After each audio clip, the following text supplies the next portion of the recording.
Ano nga ba ang Machiavellian? Masama ba ito o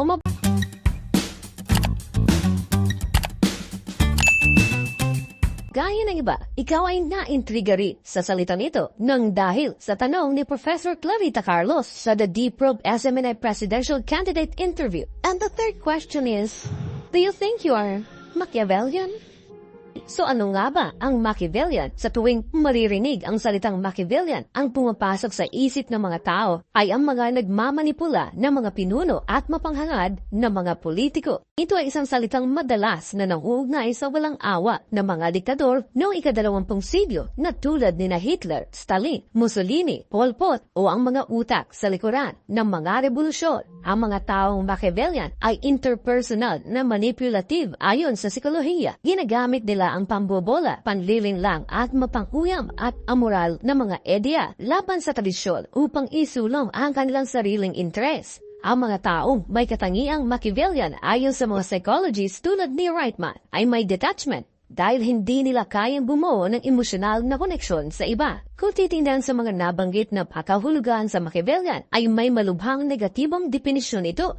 Gayunpaman, si Niccolo Machiavelli ba mismo ay isang taong makasarili na puno ng ambisyon at kasakiman? Sino nga ba si Niccolo Machiavelli? Si Machiavelli ay isang pilosopo at diplomat ng Florentine sa Renaissance period. Siya ay pinanganak noong May 3, 1469 sa bansang Italy at pumanaw naman noong June 21, 1527 sa edad na 58. Ang pamilya ni Machiavelli ay mayaman at sikat mula noong ika-13 siglo na nagmamay-ari ng ilan sa mga pinakamahalagang posisyon sa Florence. Sa kabila ng pagiging doktor ng mga batas, ang kanyang ama na si Bernardo ang isa sa pinakamahirap na miyembro ng pamilya. Inipon ni Bernardo ang bawat sintimo nito matapos pagbawalan sa serbisyo publiko sa Florence. Dahil sa insolvency, pinamahalaan niya ang kanyang maliit na lupang ari-arian malapit sa lungsod at dinagdagan ang kanyang maliit na kita mula sa limitado at halos lihim na kasanayan ng kanyang kalahalan. May silit-aklatan si Bernardo kung saan madalas magpunta si Niccolo para magbasa. Matata siya nagsasalita ng Latin at masasabing pamilyar sa Griego at sinasabing nakatanggap siya ng normal na edukasyong humanist na inaasahan ng mga opisyal ng Florentine Chancery. Mula 1498 hanggang 1512, nagsilbi siya bilang kalihim ng Second Chancery ng Florence kung saan siya ay madalas na aktibo sa diplomatikong aktibidad. Dahil mayroon siyang negatibong pananaw sa politika, umalis siya sa unang pilosopong idealismo ng kanluran tulad ni Plato.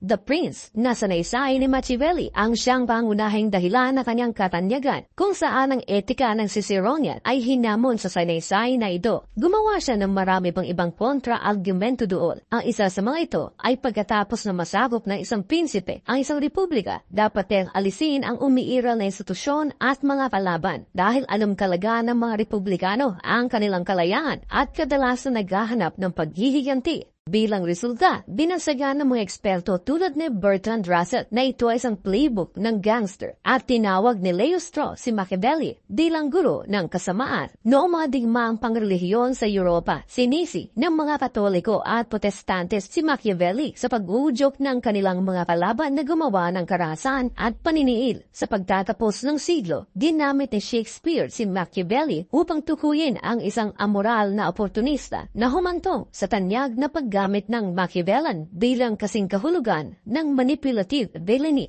Sa unang tingin, ang reputasyon ng The Prince bilang isang manual para sa paniniil ay tila nararapat. Sa buong libro, lumalabas na mukhang walang pakialam si Machiavelli sa moralidad maliban sa konteksto ng pagpapanatili ng kapangyarihan. Ang mga prinsipe halimbawa ay inutusan na suriin ang lahat ng mga kalupitan na kinakailangan upang agawin ang kapangyarihan at gawin ang mga ito ng sabay-sabay upang matiyak ang katatagan sa hinaharap. Bilang mahusay na pamamaraan na pag-uhupa sa publiko ang pag-atake sa mga palapit na teritoryo at pagsupil sa mga relihiyosang minorya ay binanggit. Pagdating sa personal na pag-uugali ng isang prinsipe, pinapayuhan ni Machiavelli ang mga prinsipe na panatilihin ang itsura ng mga katangian tulad ng katapatan at pagkakawang gawa habang inihahanda na kalikuran sa sandaling malagay sa panganib ang kanilang mga interes. Ang pinakatanyag sa sinabi niya na para sa isang namumuno ay mas ligtas na katakutan kaysa mahalin. Nagtapos pa ito sa isang liha kay Lorenzo de Medici, ang bagong talaga ng hari ng Florence noong mga panahong iyon na nagmamakaawa sa kanya na pag-isahin ang mga nagkalat na estado ng lungsod ng Italia sa ilalim ng kanyang kapangyarihan. Marami ang nagtanggol sa mga aksyon ni Machiavelli na hinimok